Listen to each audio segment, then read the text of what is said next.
You're listening to Level Up Your Business, the podcast where we talk to hardworking business owners and leaders and help them solve real issues in real time.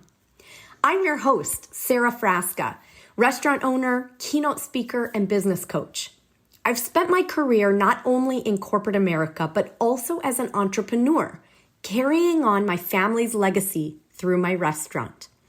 Now, a business coach and consultant, I'm helping other businesses to use creative problem solving and innovative thinking to drive lasting change.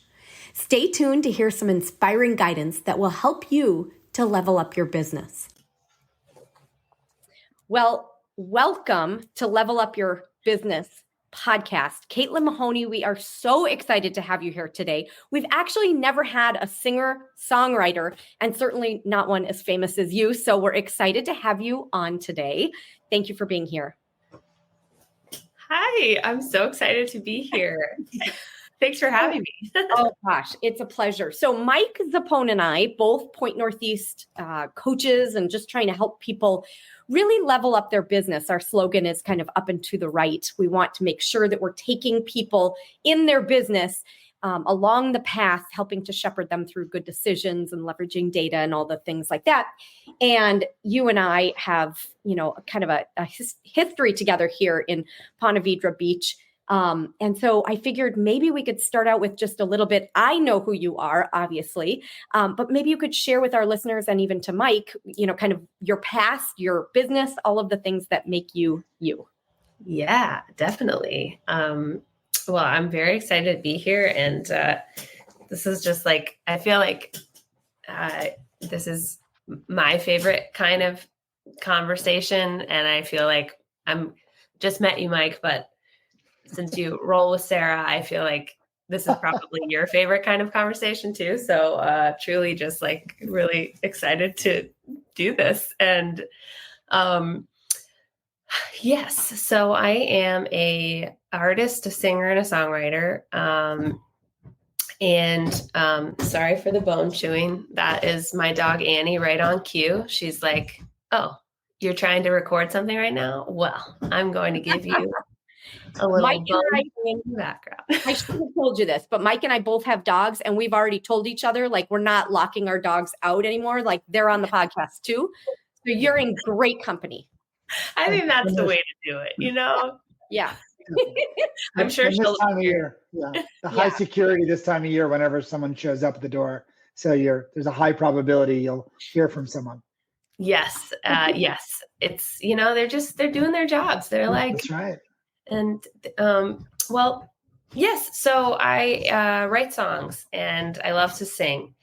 And I have been doing that probably my whole life in different formats, but I started seriously writing songs a little over 10 years ago. I always wrote songs growing up. And then I moved to New York City, and I went to Florida State and I studied English and also music. And so I had a job at a publishing company, and I was kind of like trying to figure out, like most 21-year-olds, like, what do I do with my life? And I just moved to New York, and going to open mic nights was a great way to meet friends and meet people in the city. And so I kind of got like the bug pretty fast of like, oh, I'm writing these songs and people seem to like them, and let's see if I can figure out why and keep writing songs. And that has turned into a series of awesome life adventures. And I'm working on releasing my fourth recorded work, my third full-length album. And so I've gotten to tour all over the United States and in Europe. I've done pretty much everything independently. I've worked with a lot of wonderful people who have helped me and supported me and collaborated with me. But I've never been signed to a label or an agency or anything like that. So it's all just been me trying and growing it. And so I've always admired Sara and and Trasca and the small business of Trasca. Also, I'm just like a huge fan of the food and the vibe. And, so I feel like we've always connected on that. And most people who would describe themselves as artists, singer songwriters are about, kind of the music. Don't talk to me about the business side of things. And I've always felt like my ace in the hole is that, like, I like that stuff. I like that challenge. And the world of music business has been nothing but ever changing and full of kind of obstacles and challenges for the people making the music. And I think that's kind of what inspired us coming to this conversation here is how do you do it if you're not Taylor Swift, or if you don't have just either like a label that's going to own everything. And even Taylor Swift was not immune to that, or just infinite amounts of money to throw at it. So that's kind of where I'm at right now. No, that's great. Yeah.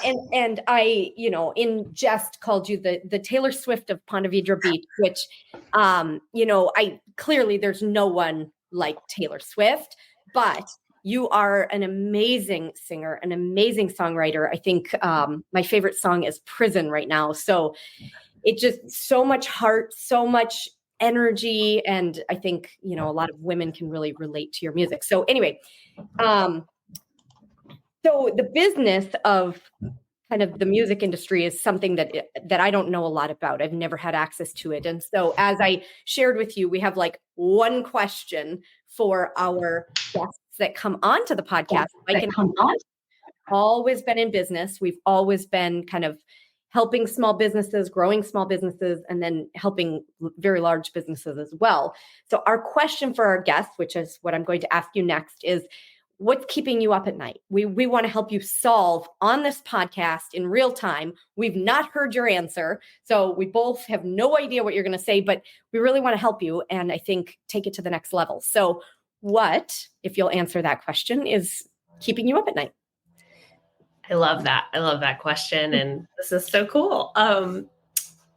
Yes. What is keeping me up at night? I think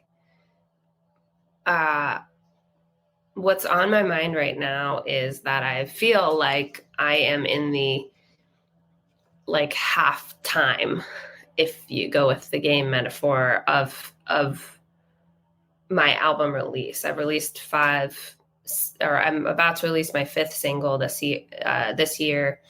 And I'm really leaning into kind of what they call the waterfall release method, which is where you release a single and then each single has all the other, it's basically kind of a streaming strategy. And my understanding is that strategy starts to really take hold after about a year of consistent releasing, as far as from a streaming numbers perspective. And the way that I feel aligned to it from a marketing standpoint is it also is a monthly point for any fans to grab hold, whether they're new fans or fans that, like it's a new thing, as opposed to like, here's this album that I've invested a large sum of money into, and not to mention time and creative energy and et cetera. It gives that a pretty long life. And so what's keeping me up at night right now is a little bit of like fear of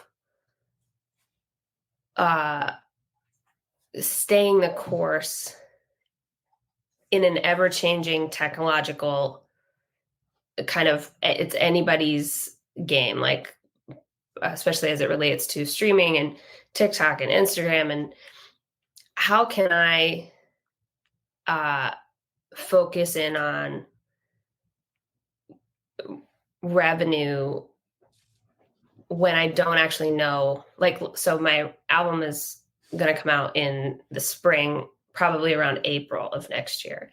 And I have a number of marketing moments between now and then planned. And then the goal being to tour and do some concentrated kind of focused shows to promote the album, sell merchandise, and just kind of continue to build those connections. Mm-hmm. So what keeps you up at night is, what if by the time that happens, almost 6 months from now, the waterfall method is obsolete, or I don't hit those streaming numbers that I'm kind of trying to work toward. Mm-hmm. I guess that's kind of what's keeping me up at night is it doable to make this music business viable from a revenue standpoint, mm-hmm.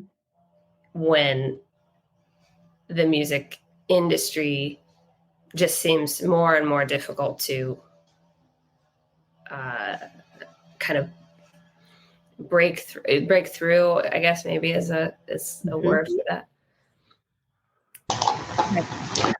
So I have some questions. Is it from a technological standpoint, like in other words, you're worried about the platforms, what's the latest and greatest way to release, or is it about the creativity that the timeline to be able to produce an album takes so long that it's what you're producing today is coming out a year from now? So, or is it both? I think it's more the first part. The creative landscape of it doesn't feel like, for me personally, it would be nice to get all of this music out and continue forward, but it feels like it can kind of stand the test of time from that perspective. So I think it's more just kind of learning about Spotify is constantly changing. It's getting harder and harder as an independent artist without management or kind of pretty big connections to get any inroads and get support from Spotify.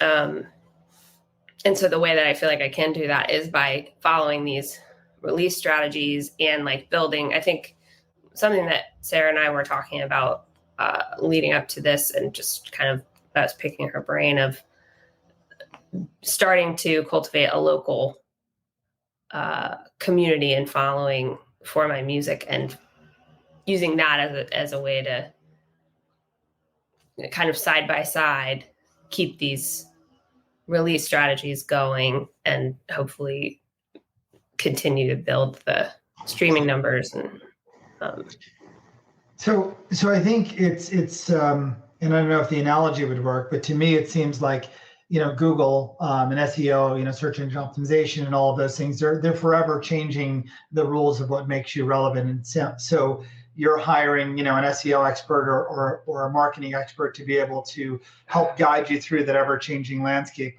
of what's going on. Is there something like that for the music industry? And is that a relevant analogy? Yeah, that's great. I think it is a relevant analogy. And I think it's comparable because it's like Google and Spotify. It's like Spotify is becoming kind of the behemoth, and it's a bit unregulated as far as the way that people are listening to music. Majority is through Spotify, and yeah. I just have a question. And again, forgive the dumb questions, but again, not being in the music industry, I really don't understand. Because I know you're on Spotify, I have Apple Music, so I listen to you through Apple Music. So there's different streaming services.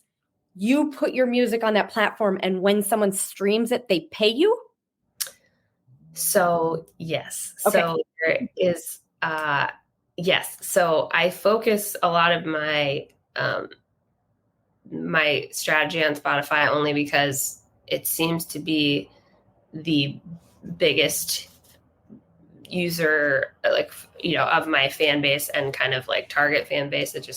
And I'm just one person. So I think, and also it's the most accessible for independent artists to kind of get their data and manage it and see like, oh, I'm on this many playlists. I'm, streaming this much here. So they just seem to be like the most ahead when it comes to that kind of thing. But I use, most independent artists use a digital service provider, or maybe it's digital stream, DSP, and those send your music out to Apple Music, TikTok, Spotify, Tidal, all basically everywhere that they're streaming, and they're kind of the go-between. So it's advantageous to have your administrative ducks in a row when it comes to releasing music. So like, for example, I just set up my next single for release, and I triple checked like 20 times that I had all my metadata correct. And so it's all me. Then DistroKid, who I use, sends it out, and you give them enough lead time to make sure that it'll be out by December 29th when my next single will be out. Wait, say that date again. December 29th? December 29th. Okay. I just want to make sure I put it in my calendar. Yes. Also, kind of a funny time to release music is the couple days before, but it's working for me. So I'm going with it. That's really great. So, I mean, I'm sorry. I just have like a popcorn of ideas, but I'll let Mike ask his question and we can come back to it. So is there within the platform you're using, I'm assuming there's got to be there's a lot of artists doing what you're doing. So I have to imagine that there's either user groups or there's some means of staying on top of this, and whether it's just following, best practices and things like that. The fact that you're worried about it is the first solution, right?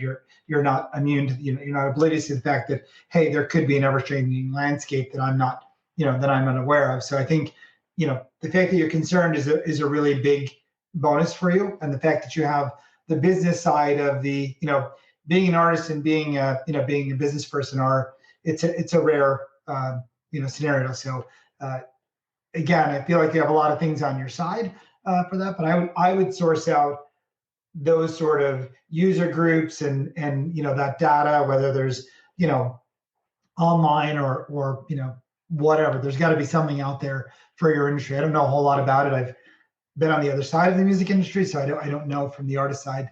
Not familiar, but I feel like the people that I know that were successful as artists professionally, that had a good business head, they're the ones that really, excel in that market. So I'm excited for you in that aspect. Awesome. Yeah. I mean, I would agree. I would say, a lot of our clients are exactly like you in that they are experts of their craft and they need to get to a different level. And so again, that's kind of what we do with a lot of our coaching.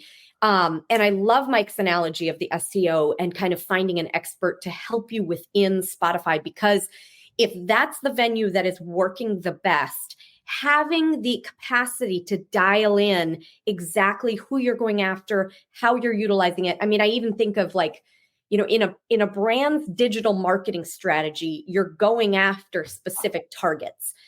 I'm making this up, but my background is with General Mills. And so it was like, okay, if someone has just had a baby, then they might need Cheerios in 6 months because that's baby's first finger food, right? So like we would know that and we would be able to market to someone, a little while after they had had a baby. They're doing Google searches for diapers, so chances are they need Cheerios. So that example and kind of, pinpointing exactly who you want and where they're going, who else are they listening to, and being able to feed kind of, maybe it's advertisements, maybe it's, because I have seen on Spotify and on Apple where they'll say like this artist, you may like these artists. And then that would be a really good way to kind of get you showcased. So I really like that. And I think I'm also, and Mike, I know for a fact, is also like shoestring budget. Like we're good at that. We're really good at like scrappy, like I didn't come from a wealthy family. I have done everything, through an SBA loan and through all of those things. So I was thinking, I wonder if there are any grants or that sort of thing that you could get in order to hire the Spotify expert. The other angle that I've done is I have leveraged the company and said, you can market me when you make the magic happen. Yeah. So want a good case study? Take me on and you can leverage it to the hilt. I think the other side of that, when you're hiring someone, and I've always found, especially for startups, or you cannot afford to have someone do it for you. It's like I would love to pay my personal trainer to go to the gym for me, and I want the results. It just doesn't work that way. You have to do the work. And I think with with SEO or with this, you're going to always need to have your hand in that mix because you'll be able to better direct. No one's looking out for you more so than you. So I think it's really important that you never lose touch with that. A lot of people want to take that responsibility and throw it off somewhere, and it's not successful early on, or I don't even know if it's ever successful. But at least in the early on, you really have to be in the mix. Yeah. You ready for my next idea? Yes. Thank you. I was like writing so much down, so that's fun. Okay, so I think, and again, being kind of a dum-dum for the music industry, I'm just trying to brainstorm all of the possible revenue angles, because the way I look at it, and this is how I did it with the restaurant, you never have just like one, kind of solid until it works, and then you've got one solid stream of revenue, right? Like you have to actually lean into a bunch and then they'll start to take off. So I was thinking the more you diversify, the better. There's the touring, there's the merchandise, there's actually selling the streaming.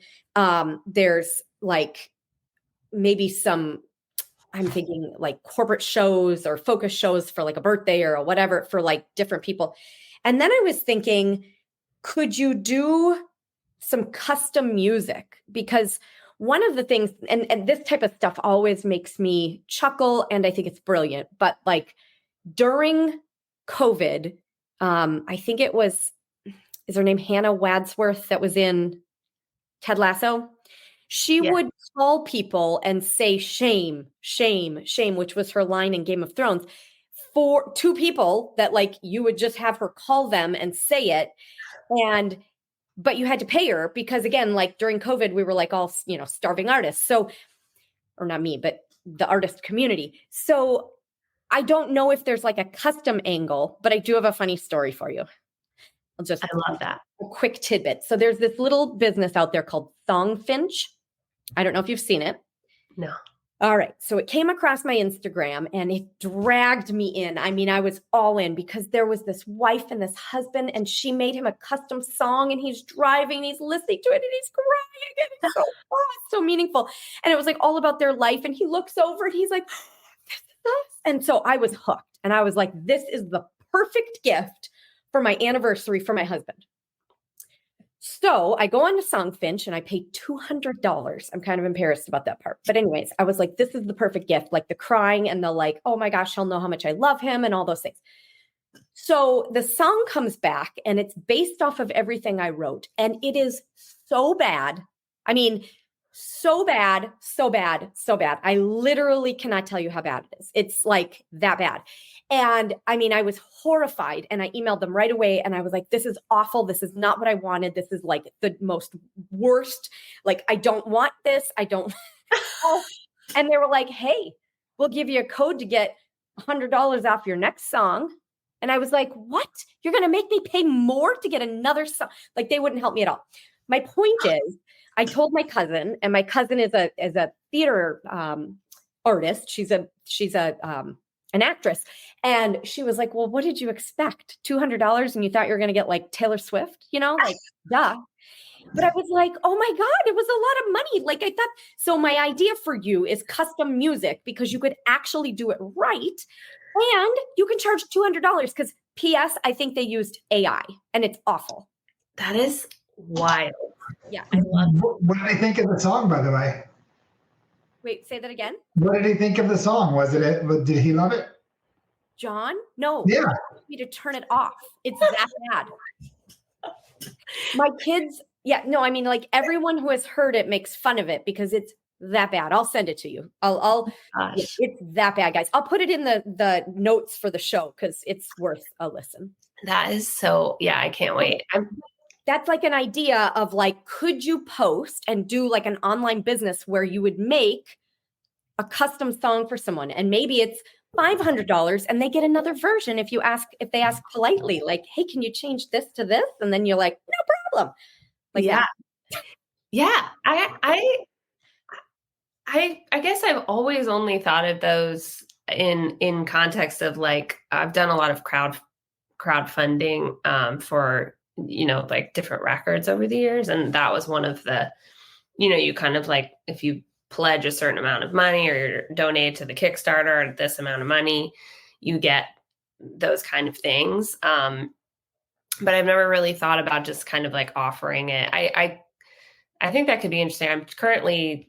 I have a Patreon account, which has been kind of like another subscription-based thing that a lot of artists have done. The problem is now that like, there's the whole social media aspect of things, and Instagram blocks any mention of Patreon because it takes them away from the platform that they're currently on.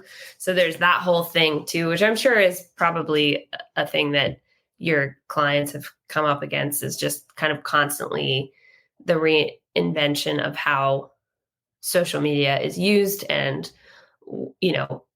where it reaches. And so that's definitely like, it's something that I put a lot of brain space towards. So I think that's interesting. I think my main thing is trying to do all of that in a way that is sustainable and doesn't lead to burnout, because often the more, and this is something that happens too with like playing corporate gigs or wedding gigs, or even when I was doing the kids music, I was like, okay, this is another music focused revenue stream. And then what ended up happening was I was basically trying to build two businesses at once, because you had to do the exact same thing for the kids music market as I was in the middle of doing for my record a few years ago. And so I think I'd love any thoughts you all have about prioritizing these things in a bit of a startup mindset, and not just feeling like I'm doing all the things. I don't know how I could do more, Yeah, I think that's such a good point. There's so many times where, entrepreneurs have, rapid thought process, and they're rapid firing. I'm going to do all of these 25 things, and then you're running around, you end up burning out. And so what's the highest and best use of your time? What's yielding you the highest results? And, really prioritizing in that function would be the best way to do it. And I think, business owners of all sizes struggle with that same scenario. We often see a, very high paid CEO doing a job that they shouldn't be doing. So certainly prioritize based on, highest and best use. What are your core competencies? What should you be focusing on?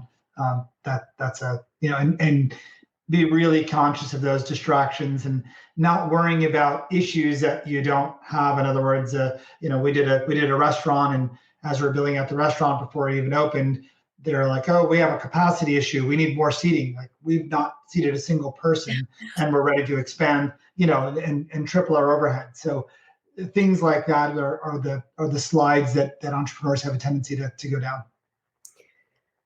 Yeah. On that note, I would say, and I still have more ideas, so don't think I'm done yet. But I was going to say, one of the things that I kind of started sharing with you that, again, we work with a lot of people that are in your same boat in terms of having their craft, and then now they need to build the kind of the back end of their business in order to continue growing. And so the things that I would recommend is making sure that you're setting kind of a long-term vision. And it may be a 3-year vision, a 5-year vision, a 10-year vision, but it gives you that kind of point on the horizon, that is really exciting. I mean, if you could get to that, if everything hit perfectly, it would be just tremendous. And so maybe that's your 5-year. Then you want to back out. What is your 3-year? And in order to hit that 5-year, your 3-year has certain milestones.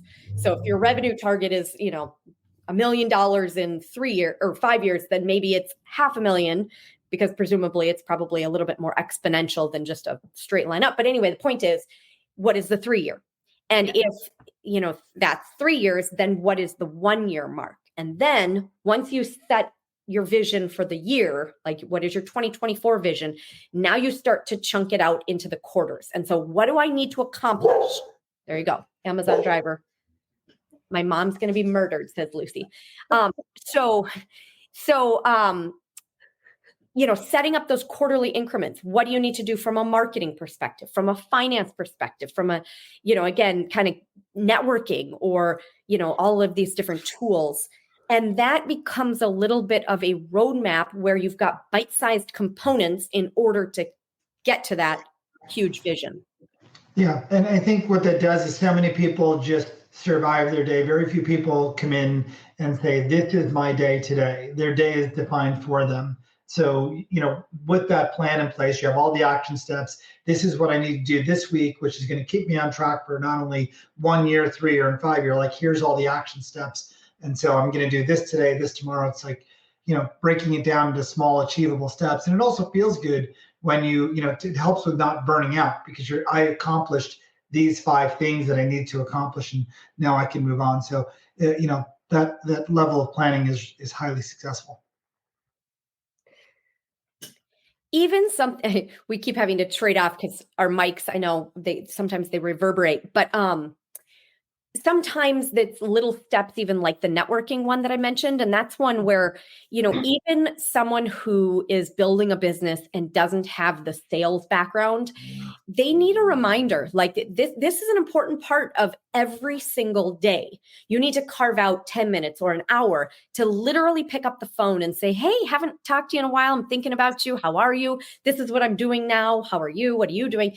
And so it's a little bit of the adage of good people know good people. If you can make those connections on a consistent basis, that Kaizen that's developing, those small incremental steps will yield big results over the quarter, over the year, over the 3 years. And so I'm thinking, again, I don't know exactly, but talking to people who have done it, other artists throughout the country, maybe it's event planners or venues or those sorts of things. Okay. Love that. Okay. Want my next idea? Yes. Okay. I was thinking a little bit about the podcast idea. So there's like people podcasting, including us, and, just doing, exactly what we are wanting to focus on and like have a passion point. It is so fun for us to talk to business owners like yourself in any genre and come up with ideas in the moment to help them, because there's like this intrinsic altruistic, like we're both capitalists, Mike and I, but we really want to help people and we want to help them have a business that is thriving so that their life can be happy, right? I mean, it should be a give and take. There should be a business that is thriving enough that the business owner is like, this is great. So we just have people come on and we get to chat about that. So I was curious, has anybody as a musician done a podcast that would be like maybe half talking, half music, half like, I have no idea. Yes. Yeah. I've seen a lot of friends do that, and also just kind of like people in the community do it. It definitely was kind of a popular move in the pandemic as well. Gotcha. I think what I really like talking on podcasts, I think that it again is one of those things where it's like, which one do I focus my energy on? Is like, do I, I think where I feel like that strategy could come into play with me, and maybe it kind of comes together with the networking piece, which I think I maybe have a natural inclination toward, but I think you're right in that, like, that's probably a better use of my time than, building out extensive content for social media at this point, because the reality is I don't have like the time and the money really to put toward getting eyes on a lot of that social media stuff. So to be reaching out to people and building those connections is probably like the better use of my time. And I think the podcast piece, for me, what feels most valuable would be to be doing more of this. Like, I was laughing when you suggest this, because this is exactly what I'm trying to do more of, is just have these kind of conversations and be a contributor to other people's podcast, network and kind of content that they're building out. Yeah. Wait a minute. Is this an interview? Am I getting fired? Definitely not. Well, I don't know if you should say definitely not, Caitlin. I don't know. Yeah. It's never definitely not. Yeah. I mean, we'll see, Mike. We'll see. Exactly. Okay, let me ask you this, Caitlin. Do you have a favorite pizza? I do. I mean, well, I do. I want to know the truth. Oh, I was just thinking, like, what do I usually order on my Trasca pizza? And I was like, I just like we do the same thing. But I mean, it's kind of funny because I was like my first few months back here, I was like, man, I kind of like, I gotta like get some more miles in or something. What am I doing? And then I realized, like, I've been eating a lot of Trasca pizza. And I can't help it. Like, I just want to have another piece because it's so good. So that's so sweet.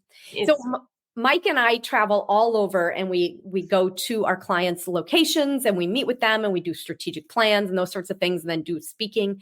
And we always seek out a pizza place wherever we go, because that's like both of our thing. We're both Italian.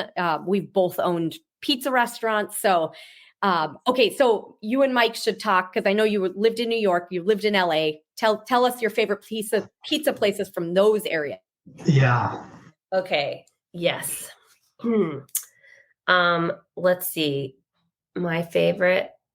Okay, in New York, it's Roberta's. Have you ever had Roberta's? Oh, where is it? It's in Bushwick. Yeah, Roberta's Pizza. Oh man, it's so good. It's like kind of, I think they have one called the Bee Sting, and it's like got a little honey and like hot pepperonis, and yeah, it's good. It's a good vibe. And then I think in LA, it's John and Vinny's. Have you ever been to John and Vinny's? They're both bougie pizzas, but they are worth the extra bouge. Okay, we're taking notes, because then we can go there when we go to these locations. Yeah. We're going to these locations to go there. Yes, exactly. Yeah. Great. We have to get a client in LA. No, who's kidding? We have several in New York, so that'll be good. Okay, so back to my ideas. Okay, so I had a couple more. I have a page of notes now, so you'll have to forgive me as I like look up the words I put them. Oh, have you ever thought of speaking? I guess like occasionally, but never. I would love to. Yeah. Being a stage performer, it feels like it's not that far of a, leap. And I was thinking to myself, most people's aversion to being a speaker, they're like, oh, I could never be on a stage and talk in front of a bunch of people. Like, there's that stage fright that, again, I would imagine as a performer, like, no big deal any longer. So speaking, I would say, and do forgive me here, Mike, but the speaking industry needs more women. So I would say, I've been in the speaking industry for a while now, and though there's some tremendous men out there, and Mike, you're an amazing speaker, the world needs more females and more diversity, for even corporate audiences. And I was even thinking back to a couple of TED Talks where I've seen people like speak and then they play a song or they do something. And it could be kind of incorporating in some business, because you're strong on the business side, kind of weaving together some business messages with your music, maybe. Yeah, I like that idea. Yeah, so the record that I'm working on, a big piece of it is kind of like, it's definitely mental health focused, but specifically kind of surrounding boundaries and self-love and self-care as a way to like care for the people in our lives that we're, like kind of healing a lot of codependency and not, feeling like, oh, I have to prioritize everyone else above myself. Like, and so that's a big piece of the messaging. And so it could be kind of interesting to like build a little bit of a kind of talk or narrative around that as a way to share that story. I think that could be really cool. Mm-hmm. For what it's worth, I've started my very first class. Mike is in it. It's called Speak Up, and it's like, Professor Sara Frasca. I have no credentials, but if I can be of help to you as you think about that, let me know, because I'm coaching now a group of folks that are interested in speaking. So that was one that came to my head. Yeah. Again, there may be an opening. One of the students is very close to flunking out. So that is not true. I love that. Yeah, that sounds really cool. All right. What do you think? Do you feel like we gave you some ideas? Yes, I really do. It feels, I feel very energized and excited. And like, it's also just like helpful to talk this stuff out, and kind of like bounce it. I think the big thing that I feel pretty compelled to do right now is like, I'm looking at it almost like a product launch. And then I'm trying to just warm up what I could build locally and like within the state of Florida, where like, I think being the small fish in the LA and the New York ponds for so long was really, really valuable. And not to say that I'm by any means a big fish in Florida, but I just feel like it's so familiar to me just from growing up here and like my family and network. And so I'm trying to figure out like how to start cultivating that now so that when I release the album, I can focus in on playing shows, locally in Florida to continue to build those connections and kind of embrace the hometown, artist potential that I feel like I've always felt here. But kind of, I almost just feel like I was learning and growing elsewhere to kind of come back here and be part of it. I had just one other thought or idea. What about a collaborative promotion where you're getting other artists that are in similar situations, and you're collaborating and putting together your own event, your own concert, and that might also help with some of the local strategy and 20 group or brainstorming ideas. Yes, definitely. That would be a great way to kind of start to meet people for that goal as well. I really like that locally, but I was also wondering if it could be done, kind of country, US wide or maybe North America wide. And it was like, oh, Caitlin's from the Jacksonville area or Ponte Vedra Beach or Jack's Beach, whatever you want to say.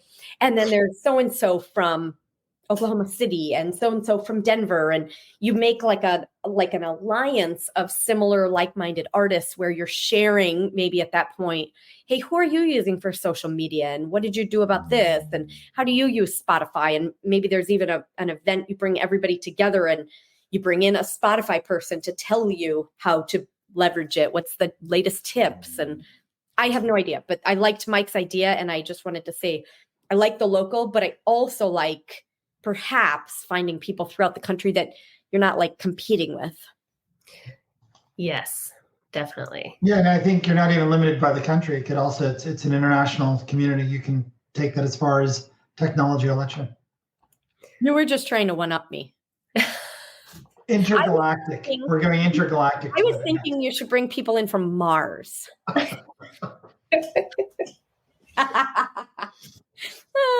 Welcome to the Mike and Sarah show. There's never a dull moment. I like it. It's like it's on brand because it's like the whole growth thing. It's like totally growing. The world is your oyster. Yeah. Yeah, that's good. Well, I've already told you I've got a bunch of ideas. I'm definitely going to connect you with some folks. Even though the woman that you met today is just a tremendous person in the community to make connections. And so I feel so strongly, you're such an amazing talent. You're going to do well. So however we can help, please let us know. Thank you so much. Thank you for your time and your ideas. And I loved this. I could do it all day. Thank you for being on. It was really nice meeting you. And what a neat, twist, because it's such a different, a different industry. So it was really exciting. So thanks for being on. Oh yeah. I was going to say, I don't know, how you're feeling about time, but would you be interested in a song? Yeah. Are we all participating? Yeah. We're all going to sing no. If you're singing, yeah. Although I really am like, there's a part of me that really wants to rewrite the song for your husband that you were supposed to write. So if you want me to do that, I think Sarah connected me. I'll get you a gift idea for him. We'll save the song. Is it a vomit bag? No. Okay. Caitlin, I may take you up on that but anyway, all right. Okay. Listen. So let's see. I think I'm just gonna make sure it's in tune. I've been moving really, takes it out of you. It's like I got like really sick with like bronchitis for a while, and so I haven't been singing as much. I'm back to it now, but it was kind of a bummer, I know. So this is the song that I just released on Spotify and Apple Music and everywhere, and it's about kind of playing with the metaphor of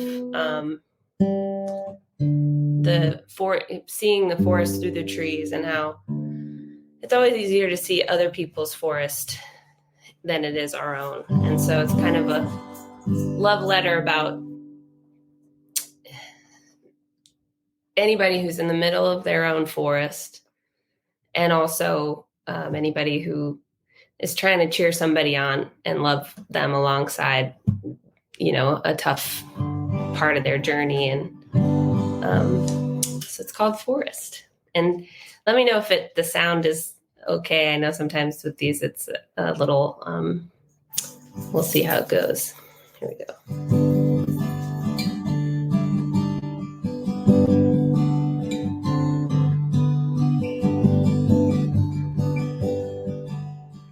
Don't give up, I know how hard you're running. Hands on your knees, looking up for an opening. Once you get some ground under you, you'll feel better. Can't control how high the trees grow or the weather. This downpour's gotta let up soon. It doesn't matter that I can see you through the trees. It doesn't matter how much you mean to me. It's your forest to fight through.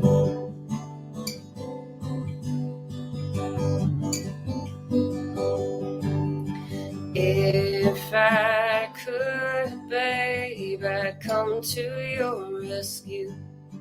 Make a map and drop it right in front of you. But my way out for you would do no good. Life will lead you right back to your woods. The only one who can find that route out is you. It doesn't matter that I can see through the trees. It doesn't matter how much you mean to me. It's your forest to fight through.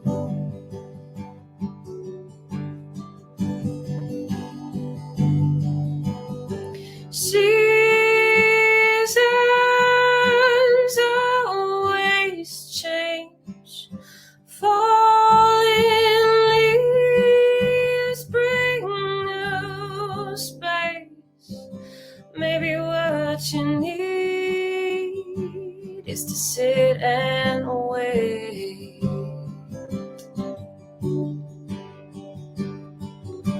It doesn't matter that I can see through the trees. It doesn't matter how much you mean to me. It's your forest to fight through.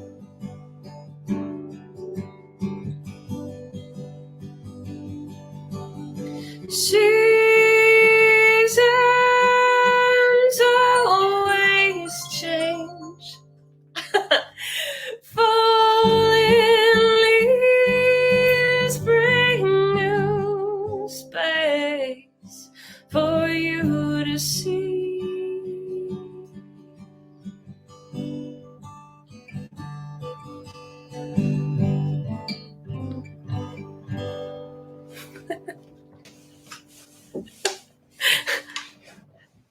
That was absolutely amazing. Very nice. Yeah, that was great. Thank you. Just a casual phone call at the end there. Yeah. So great. Tell me the dog's name again. Oh yeah, there's Annie. She hopped up as you were playing. It was really sweet. That was cool. She was like, I want to be in the crowd. She's really good at finding like her little square. She's like, I'm here. That was unbelievable. What is the name of that song? It's called Forest. Okay. And people can find you, I would assume, on a website. Yes. CaitlinMahoney.com. Perfect. And on Spotify. Yep. And Apple Music. Okay. Great. Yeah. Caitlin, thank you again from the bottom of my heart for trusting us with this answer, or this question, I should say, and helping you find an answer. It's an honor and really fun to have you on. Thank you again for playing for us. Thank you. Thank you so much. Thank you. So nice meeting you. Great to meet you too. Thank you. I'm a fan. I already was a fan, but now I'm a fan of the podcast. So I make the pizza. You sing to me through my phone. It's a match made in heaven. So sounds great. thank you. Thank you. Bye, Mike. Bye. Thanks so much for tuning into this episode of Level Up Your Business with me, Sara Frasca. If you have a problem in your business that's keeping you up at night, please join us in a future episode so we can help get you unstuck. Just click in the link in the show notes and send us a message. Please remember, stay innovative, friends.